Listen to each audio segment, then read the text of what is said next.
Карбинци ги ослободи бранителите од плаќање на давачки кон општината. Одлуката едногласно е усвоена од сите општински советници, откако претходно на ова инсистираа советниците од ВМРО ДПМНЕ.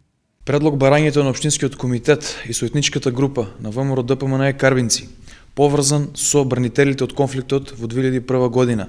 На 19-та седница на Советот на општина Карбинци успешно беше прифатен. Имено, баравме сите учесници во воениот конфликт од 2001 година да бидат ослободени од комуналии за градба, данок на имот и плаќање на партиципација за градинка на нивните деца. За сега нема точен податок за бројот на бранители во Карбинската општина, но се претпоставува дека нив таму ги има околу 30 до 40. Карбинци е првиот позитивен пример во државата кој овозможи олеснување за бранителите, но како тоа ќе се одрази на полнењето на буџетот на општината која финансиски не стои добро?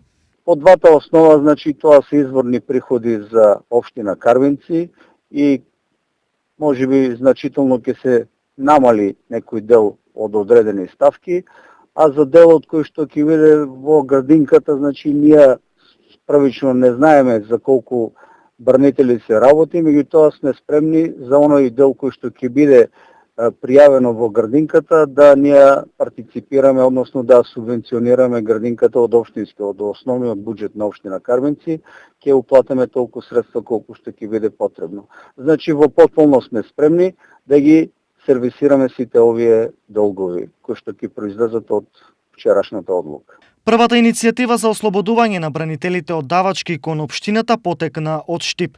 Иако барањето е иницирано уште во ноември минатата година, досега Штипскиот совет воопшто не расправал за ваква можност.